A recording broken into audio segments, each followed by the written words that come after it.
Bismillah, kita lanjutkan ngaji kita tentang manusia-manusia alternatif. Seperti yang saya bilang minggu lalu, hakikatnya semua pemikir yang original, semua filosof itu manusia alternatif. Semua pembaharu itu manusia alternatif. Semua pionir dalam segala bidang itu manusia alternatif. Manusia-manusia yang punya tawaran baru dari yang selama ini sudah berjalan. Bahkan para nabi, para tokoh pembaharu itu juga bagi saya manusia alternatif. Bukan manusia kerumunan yang hanya ikut saja lingkungan sekelilingnya. Malam ini kita ketemu beliau, Helena Petrovna Blavatsky, atau dikenal sebagai Madame Blavatsky. Kalian mungkin belum pernah dengar nama ini. Dengarnya mungkin hanya dari pengumuman ngaji. Ya. Terus mungkin cari-cari sedikit di Google siapa orang ini.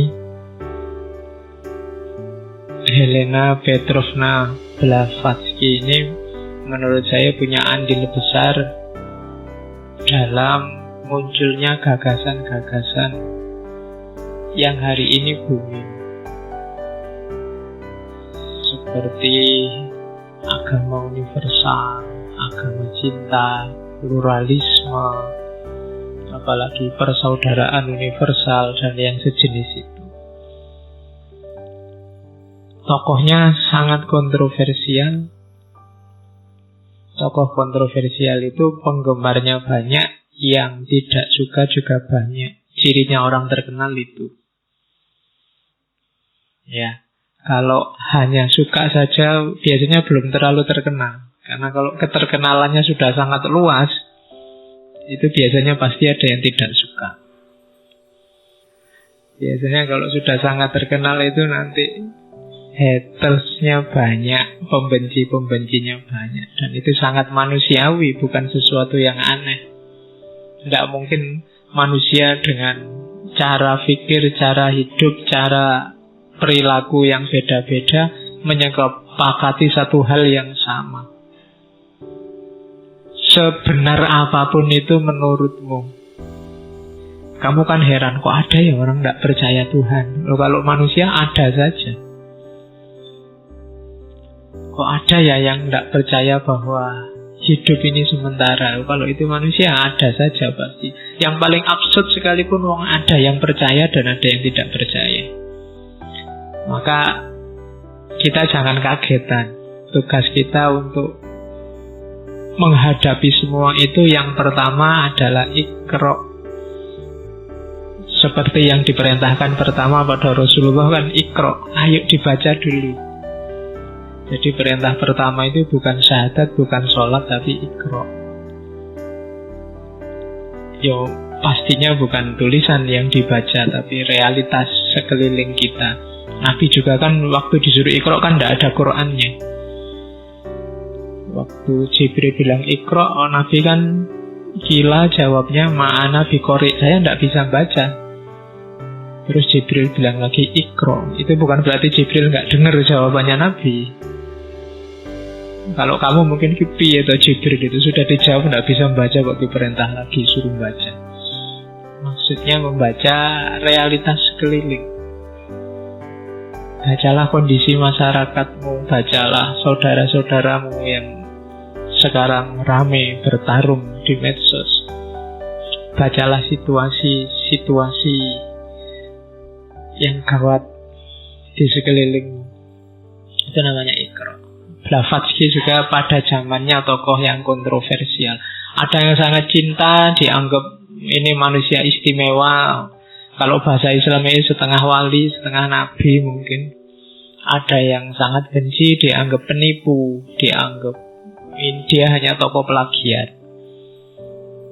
Ada yang benci dianggap agen-agennya, antek-anteknya Yahudi. Kayak pikiran-pikirannya Harun Yahya. Bagi Harun Yahya ini agen Yahudi, agen Zionis. Kok yang ketangkep malah Harun Yahyanya kemarin. Oke, Blavatsky ini asli Rusia, blasteran Rusia sama Jerman. Cuma ini bangsawan. Jadi bangsawan kalau di kita darahnya biru, tapi saya cari-cari referensi bahasa Inggris yang bilang bangsawan itu blue blood, tidak ada. Kata-kata darah biru itu adanya di Indonesia saja. Jadi dia ini aristokrat Rusia yang sejak kecil memang suka piknik. Cuma pikniknya tidak sembarang piknik, menjelajah. Nanti dia dikenal mengumpulkan, menggali semua khazanah spiritual agama-agama. Saya tidak tahu Islam termasuk apa tidak, tapi di antara bukunya nanti ada yang judulnya The Secret Doctrine. Secret Doctrine itu nanti isinya ajaran-ajaran spiritual yang menggeluti dunia tasawuf, dunia mistik. Mungkin tidak terlalu asing yang diomongkan oleh Blavatsky. Nanti dia ini kelahiran 1831, meninggalnya 1891, jadi tidak sampai tua, umur 60 tahun. Kemudian mendirikan organisasi nanti yang sangat terkenal, namanya Theosophical Society, masyarakat teosofi, sama temennya namanya Alcott dan Judge. 3 orang ini tahun 1875 nanti mendirikan masyarakat teosofi internasional. 5 tahun kemudian pindah ke India. Pokoknya dia masuk semua aliran-aliran, sekte-sekte rahasia yang mengajarkan ajaran-ajaran rahasia. Nanti buku pertamanya judulnya ISIS Unveiled, bukan ISIS yang sekarang berontak itu. Kan ini kan abad-abad, masih awal abad 19. ISIS itu Tuhan di Mesir kuno. Beberapa bukunya diterjemahkan dalam bahasa Indonesia. Kalian cari, sopo ngerti ada yang jualan buku-buku lama, karena ajaran ini sangat terkenal. Ajaran-ajaran yang belakangan dikenal sebagai teosofi. Blavatsky ini sosoknya kalau digambarkan, ya besar lah, orang bule barat kan besar-besar, nggak kayak Indonesia. Sukanya pakai baju besar-besar, karena perempuan mungkin daster. Cincinnya banyak. Perokok berat, suka ngerokok. Yang suka rokok boleh ada contohnya Blavatsky. Cuma cewek. Terus tidak menikah. Ada yang bilang menikah bahkan sampai 2 kali, tapi sampai meninggal masih perawan. Coba kalian cari ya, ada konsep namanya celibacy by marriage. Jadi aslinya selibat dalam arti tidak melakukan hubungan seks, tapi nikah. Ya bayangkannya ketok berat sekali ya, nikah tapi tidak seks, tanpa seks. Kalau tidak nikah sekalian kan malah aneh, tapi ini tanpa seks. Ada yang bilang begitu. Tapi ini orangnya khas, hidupnya sangat sederhana. Kalau mau dia bisa kaya, tapi dia tidak mau. Kalau ngajar kayak gini tidak mau kalau dibayar, gratis. Kalau aku di kampus ngajar kan ya dibayar. Kalau Blavatsky tidak mau. Jadi kegemarannya itu bagi yang suka menggali tema-tema spiritual yang agak dalam nanti Blavatsky banyak mengungkap. Yang saya bawa malam hari ini tidak semua, saya bawa beberapa yang mungkin bisa kalian tangkap. Nanti ada beberapa isu-isu tentang kematian, tentang akhirat, tentang setan, tentang macam-macam yang kalau di barat namanya okultisme, tidak saya bawa. Saya bawa yang sekiranya kalian bisa nyampe. Belajar tokoh itu kan kita ambil yang mungkin kontekstual, bisa manfaat untuk kehidupan kita. Cuma ini pembacaan saya saja yang menurut saya ini penting saya bawa. Tapi sisanya bagi yang tertarik ya monggo belajar sendiri. Ada beberapa buku saya kira yang sudah diterjemahkan dalam bahasa Indonesia tulisannya Blavatsky. Carilah web-webnya, situs-situsnya saudara-saudara yang ada di aliran teosofi. Di Indonesia banyak. Di Indonesia itu masuk pertama tidak lama setelah cabang India dibuka tahun 1880 sekian, 83-an. Di Pekalongan masuk pertama kali. Terus nanti kongres pertama tahun 1907 itu di Jogja. Jadi kongresnya pertama di Jogja. Dan nanti diakui sebagai cabang resminya Theosophical Society International itu tahun 1912. Dan sangat berpengaruh, gagasan-gagasannya sangat berpengaruh. Bahkan ada beberapa tempat dulu tapi di Jakarta dan Semarang yang pakai nama Blavatsky. Dulu ada jalan, sekarang mungkin Jalan Merdeka Utara. Dulu namanya Blavatsky Boulevard. Ada juga mungkin gedung dulu namanya, gedungnya dinamai juga Blavatsky. Sekarang katanya gedung Indosat. Jadi terkenal. Meskipun di Indonesia juga banyak yang mencurigai. Ada yang menganggap ini bagian dari Freemasonry.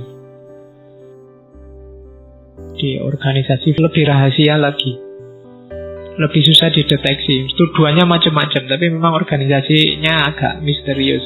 Kapan didirikan persisnya orang debatable. Ya kalau orang Islam kan gampang nuduh, pokoknya itu Zionis. Tapi ini lebih misterius. Kayak kematiannya Kennedy itu kan dianggap Freemason.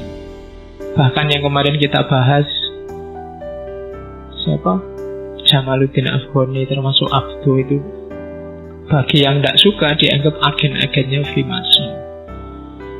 Ya, agak susah mau misterius. Jadi ada dulu yang minta, Pak, mbok bahas Freemason. Wah, kalau Freemason saya nggak ngerti. Ngerti ini Remason. Ya, organisasinya rahasia. Gejala-gejalanya kelihatan, tapi persisnya apa orang debat. Terus lahir banyak teori-teori konspirasi. Cuma kan rumusnya ngaji ini kan tidak bahas konspirasi-konspirasi. Ada aliran apapun, gagasan apapun, ayo kita cek, kita kaji, siapa tahu manfaat. Kalau tidak manfaat ya sudah. Yang penting kita sudah tahu, meskipun kesimpulannya kita tidak setuju. Jadi rumusnya itu. Tidak kok kamu tak ajari Blavatsky terus saya arahkan jadi kayak Blavatsky, ya tidak ada rumus begitu. Kayak belajar Nietzsche, maksud kamu tak suruh kayak Nietzsche kan tidak. Bahwa kamu cocok dengan beberapa gagasannya Nietzsche tidak masalah. Wong yo tidak semuanya jelek, ada beberapa yang bagus. Cocok dengan beberapa gagasannya Karl Marx juga tidak masalah. Jadi malam ini kita ketemu ini Helena Petrovna Blavatsky. Saya kasih dan teosofi biar kenal dengan istilah yang sangat terkenal namanya teosofi, dari kata-kata theos dan sofia. Kalau diterjemahkan literal itu kebijaksanaan ilahiyah. Ini satu visi dengan yang kemarin diomongkan oleh Syed Hussein Nasr, Saintia Sakra. Kalau di Sayyidus Nasr kan masih jargonal menurut saya, belum sangat detail. Kalau di Blavatsky ini ditunjukkan terang-terangan, ini loh ajaran rahasianya itu. Jadi ajaran-ajaran yang ada menurut Blavatsky di semua agama, termasuk Islam.